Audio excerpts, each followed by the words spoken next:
नमस्कार दोस्तों, general knowledge में आप सभी का स्वागत है। ये हम लोग आधुनिक भारतीय इतिहास का हल प्रश्न पत्र देख रहे थे। इसमें हम लोगों ने 1857 की क्रांति का जो नोट्स वाला सेगमेंट है वो कंप्लीट कर लिया था। अब क्वेश्चन आंसर से स्टार्ट करते हैं। तो पहला है, अंग्रेजी भारतीय सेना में चर्बी वाले कारतूसों से चलने वाली एनफील्ड राइफल कब शामिल हुई थी? तो दिसंबर 1856 में हुई थी ये। दिसंबर 1856 में सरकार ने पुराने लोहे वाली बंदूक ब्राउन बेस के स्थान पर नवीन एनफील्ड राइफल के प्रयोग का निर्णय लिया। इसका प्रशिक्षण डमडम, अंबाला, सियालकोट में दिया जाना था। इस नई राइफल में कारतूस के ऊपरी भाग को मुंह से काटना पड़ता था। जनवरी 1857 में बंगाल सेना में यह अफवाह फैल गई कि चर्बी वाले कारतूस में गाय और सूअर की चर्बी है।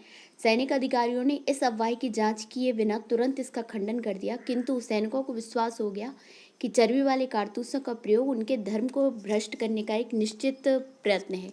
यही भारत के प्रथम स्वतंत्रता संग्राम 1857 के विद्रोह का तात्कालिक कारण बना। सेकंड है, भारत के प्रथम स्वतंत्रता संग्राम का मुख्य तात्कालिक कारण क्या था? तो क्या था?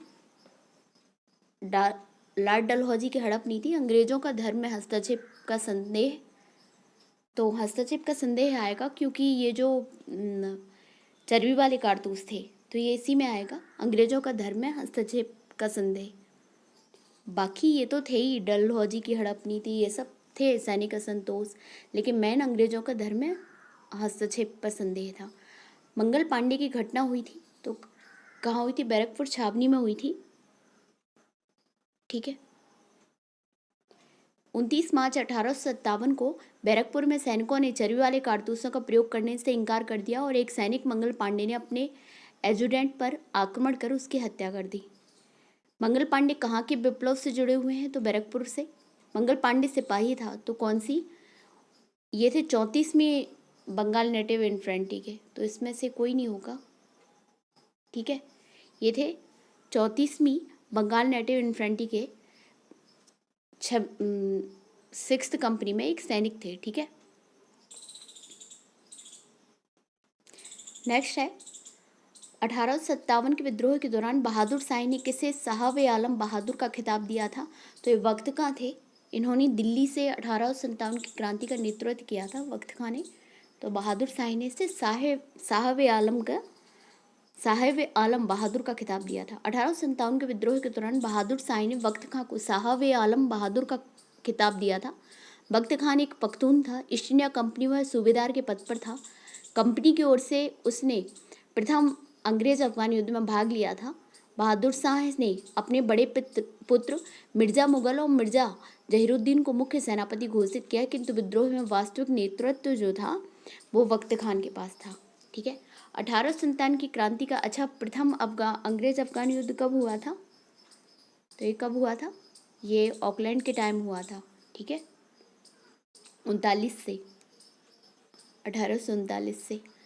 1857 की क्रांति का मुख्य कारण क्या था?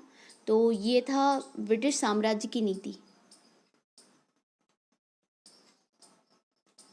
वही उसमें और भी था, सैनिक असंतोष आ जाएगा, लेकिन मेन ब्रिटिश साम्राज्य की नीति ही थी। 1857 में लंदन में प्रकाशित होने वाले समाचार पत्र टाइम्स के संवाददाता कौन थे? उन्होंने लिखा था, उत्तरी भारत में गोरे आदमी की गाड़ी को कोई भी मित्रतापूर्ण दृष्टि से नहीं देखता था। तो ये WS रसेल थे, इन्होंने लिखा था। और ये किसके संवाददाता थे? टाइम्स के संवाददाता थे। 1857 में लंदन में प्रकाशित टाइम्स समाचार पत्र में WSH रसेल ने लिखा था कि उत्तर भारत में गोरे आदमी की गाड़ी को कोई भी मित्रतापूर्ण दृष्टि से नहीं देखता था। नेक्स्ट है, 1857 की क्रांति सर्वप्रथम कहाँ से प्रारंभ हुई? तो ये हुई थी कहाँ से? मेरठ से हुई थी 10 मार्च को, 10 अप्रैल से। ठीक है, 10 अप्रैल नहीं, 10 मई, सॉरी। 1857 की क्रांति का प्रारंभ 10 मई को मेरठ से हुआ था। यहाँ की 3री कैलवरी रेजिमेंट के सैनिकों ने चर्बीयुक्त कारतूसों को छूने से इनकार कर दिया, खुलेआम बगावत कर दी। देखिए, 29 मार्च को जैसे ही बैरकपुर में मंगल पांडे का जो केस हुआ था, उसके बाद, उस घटना के बाद 10 मई से मेरठ में स्टार्ट हुआ है, ठीक है। तो मैन 10 मई से माना जाता है जो क्रांति की शुरुआत मानी जाती है, ठीक है। 1857 की क्रांति सर्वप्रथम कहाँ से प्रारंभ हुई? तो मेरठ से। 1857 के स्वतंत्रता संग्राम से संबंधित पहली घटना क्या थी? तो सैनिकों का दिल्ली के लाल किले पर पहुंचना। तो ये 12 तक पहुंच गए थे दिल्ली में। 11 मई 1857 को दिल्ली में मेरठ से आए सिपाहियों के दस्ते ने मुगल सम्राट बहादुर शाह द्वितीय से यह अपील की कि सम्राट इन सिपाहियों का नेतृत्व स्वीकार करें। इस प्रकार सैनिकों का दिल्ली के लाल किले पर पहुंचना पहली घटना थी। कानपुर में नाना साहब ने 5 जून 1857 को विद्रोह किया। बेगम हजरत महल ने 30 मई 1857 को प्रारंभ अवध का विद्रोह का नेतृत्व किया। अवध लखनऊ।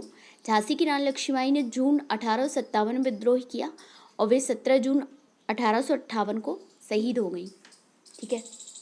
नेक्स्ट है 1857 के स्वाधीनता संग्राम का प्रतीक क्या था? तो कमल और रोटी थी, ठीक है। कमल और रोटी थी प्रतीक।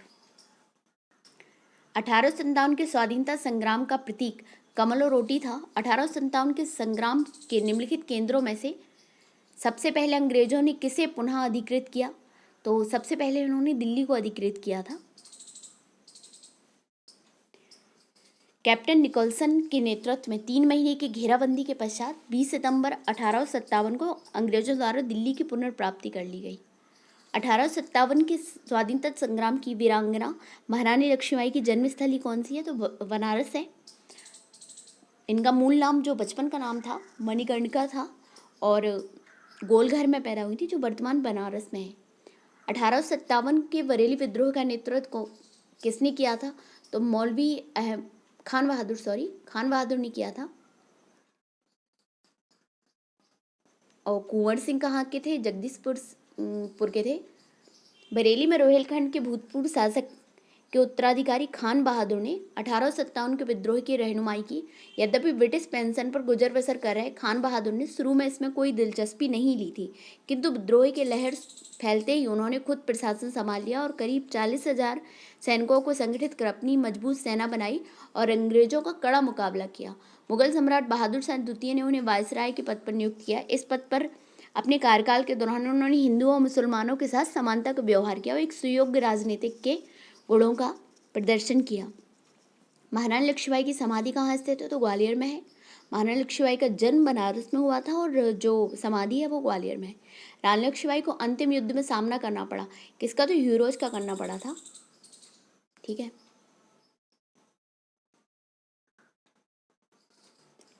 रानी लक्ष्मीबाई झांसी के अंतिम मराठा राजा गंगाधर राव की विधवा थी। वही किसी उत्तराधिकारी के अभाव में राजा गंगाधर राव की मृत्यु हो गई तो डलहौजी ने व्यवगत सिद्धांत के अंतर्गत 1854 में झांसी का ब्रिटिश साम्राज्य में विलय कर लिया। झांसी में जून 1857 में रानी लक्ष्मीबाई के नेतृत्व में विद्रोह का श्री गणेश हुआ।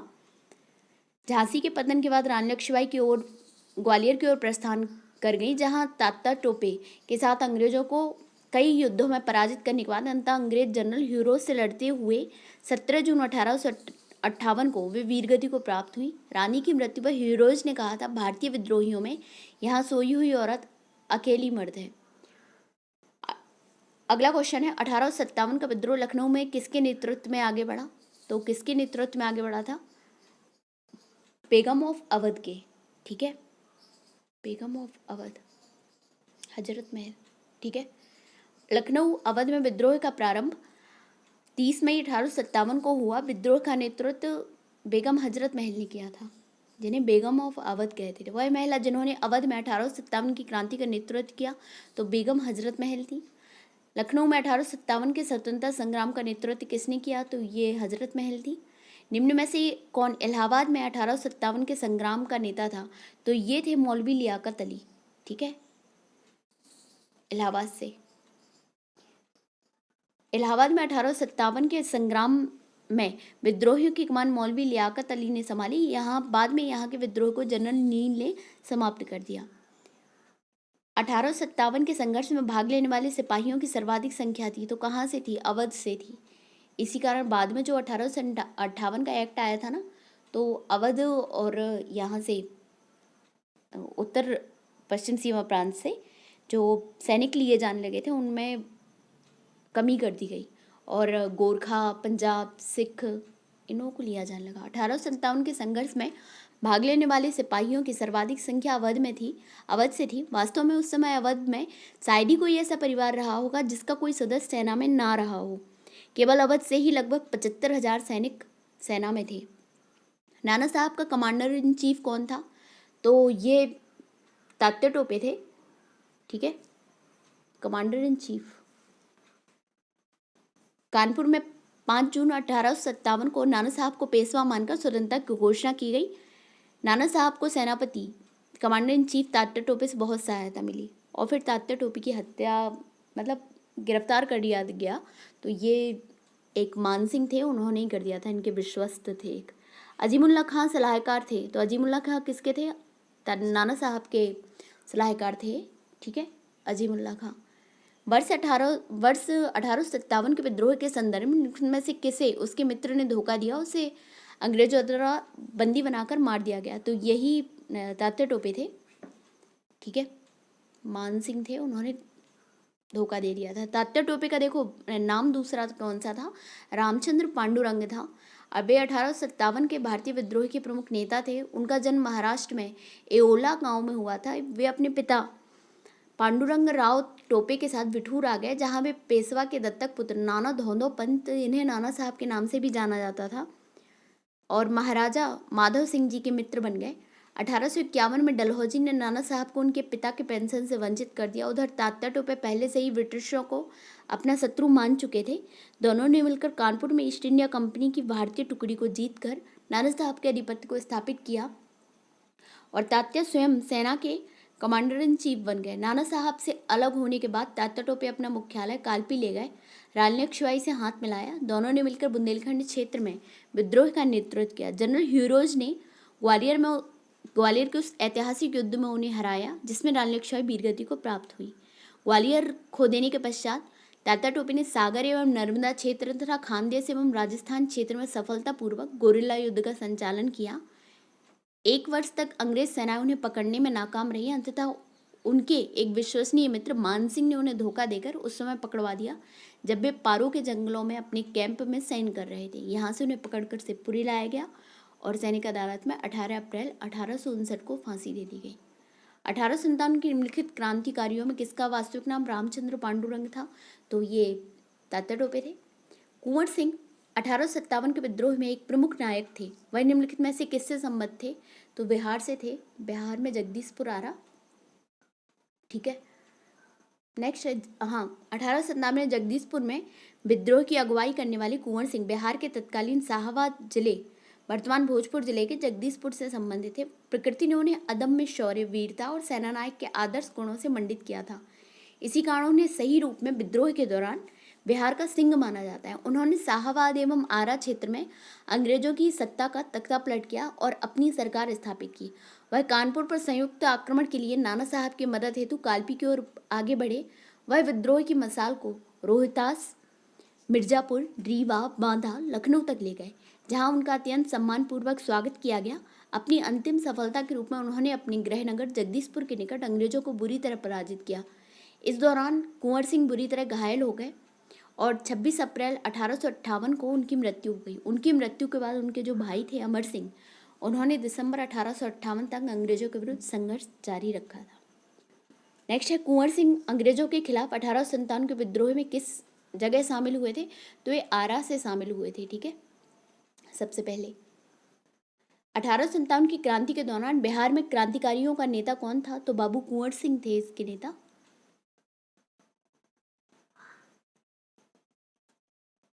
नेक्स्ट है, बिहार में 1857 के नेतृत्व किसने किया था? तो कुंवर सिंह ने किया था। बाद में फिर अमर सिंह ने किया था, ठीक है।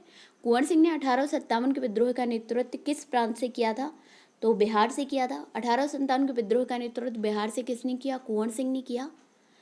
और खान बहादुर खान कहाँ से थे? बरेली से। तात्या टोपे ने बिठूर वाला जो कानपुर का है वहाँ से भी किया था और साथ में झांसी की रानी के साथ भी इन्होंने लड़ाई लड़ी थी। बिहार में 1857 के विद्रोह का नेतृत्व किसने किया? तो कुंवर सिंह ने किया है। जगदीशपुर के किस व्यक्ति ने 1857 के विप्लव में क्रांतिकारियों का नेतृत्व किया? तो कुंवर सिंह ने किया। जगदीशपुर के राजा थे, कौन थे? कुंवर सिंह थे। पटना के 1857 के स्वतंत्रता संग्राम के नेता थे, तो राजपूत कुंवर सिंह थे। ठीक है। पटना के निकट जगदीशपुर कुंवर सिंह ने विद्रोह का नेतृत्व किया। उनकी जमींदारी कंपनी की नीतियों के कारण छिन गई थी। फलस्वरूप उन्होंने अपने रोष की अभिव्यक्ति विद्रोह में कर दी। पटना में पीर अली के नेतृत्व में विद्रोह हुआ था, परंतु अंग्रेजों द्वारा इसके दमन के बाद विद्रोही जगदीशपुर आ गए और कुंवर सिंह ने इनका नेतृत्व किया। हैदर अली खां और जियोधर सिंह ने गया में विद्रोहियों को संगठित किया। देखो, गया से कौन था? हैदर अली खां और जियोधर, ये गया से थे। निम्नलिखित में से कौन असम में 1857 की क्रांति का नेता था? तो दीवान मनीराम दत्त थे। ये असम में क्रांति के नेता थे। ठीक है। असम में 1857 की क्रांति के समय वहां के दीवान मनीराम दत्त ने वहां के अंतिम राजा के पौत्र कंदपेश्वर सिंह को राजा घोषित करके विद्रोह की शुरुआत की, परंतु शीघ्र विद्रोह का दमन करके मनीराम को फांसी दे दी गई। नेक्स्ट है 1857 के विद्रोह का बिहार में 15 जुलाई 1857 में से 20 जनवरी 1858 तक केंद्र था। बिहार में कौन था? जगदीशपुर केंद्र था मेन, तो जहाँ के कुंवर सिंह थे। ठीक है। बिहार में 1857 का विद्रोह का केंद्र जगदीशपुर था। यहाँ जहाँ जमींदार कुंवर सिंह ने नेतृत्व संभाला और शाहाबाद जिले में अंग्रेजों की सत्ता का तख्ता पलटकर अपनी सरकार स्थापित की। अप्रैल 1858 में कुंवर सिंह की मृत्यु के बाद उनके भाई अमर सिंह ने दिसंबर 1858 तक संघर्ष जारी रखा। अंततः बिहार के विद्रोह को पटना डिवीजन के कमिश्नर विलियम टेलर और बंगाल गोलंदाज फौज के मेजर विंस्टन आयर द्वारा दबा दिया गया। तो कौन कौन थे यहाँ पे? विलियम टेलर और विंसेंट आयर। ठीक है, ये दो थे जिन्होंने इस विद्रोह को दबाया था। नेक्स्ट है 1857 ईस्वी की क्रांति में अंग्रेजों व जोधपुर की संयुक्त सेना को पराजित करने वाला था, कौन था? जोधपुर की, अंग्रेजों और जोधपुर की, तो ये ठाकुर आउआ, हाँ आउआ के ठाकुर कुशल सिंह थे। ठीक है। आउआ के ठाकुर कुशल सिंह ने 1857 की क्रांति में अंग्रेजों और जोधपुर की संयुक्त सेना को पराजित किया था। जोधपुर हुआ और ग्वालियर के सिंधिया हुए, इंदौर के होलकर हुए, इन्होंने अंग्रेजों का साथ दिया था बहुत सी लड़ाइयों। निम्नलिखित में से कौन सा स्थल राजस्थान में 1857 की क्रांति का केंद्र नहीं था? तो जयपुर नहीं था, बाकी आउआ था और नीमच था, अजमेर था। निम्नलिखित में से किसने 1857 में अंग्रेजों का संघर्ष किया था? तो चंद्रशेखर आज़ाद नहीं थे, रामप्रसाद बिस्मिल नहीं थे, माखनलाल चतुर्वेदी, शहादत खां थे। शहादत खां ने इंदौर में अंग्रेजों से संघर्ष किया था। ठीक है। तो जो शेष रिमेनिंग क्वेश्चन है वो हम लोग नेक्स्ट वीडियो में कंप्लीट करेंगे। आपको हमारे वीडियो अच्छे लग रहे हैं तो प्लीज़ उन्हें लाइक करिए और हमारे चैनल को शेयर करिए, सब्सक्राइब करिए। बाकी और भी आपको हिस्ट्री के वीडियो या पीजीटी टीजी से संबंधित देखने हैं वीडियो, या फिर नेट का पेपर दे रहे हैं तो पेपर 1 के प्रीवियस ईयर आपको पेपर चाहिए हो तो आप वो भी देख सकते हैं। ठीक है, धन्यवाद।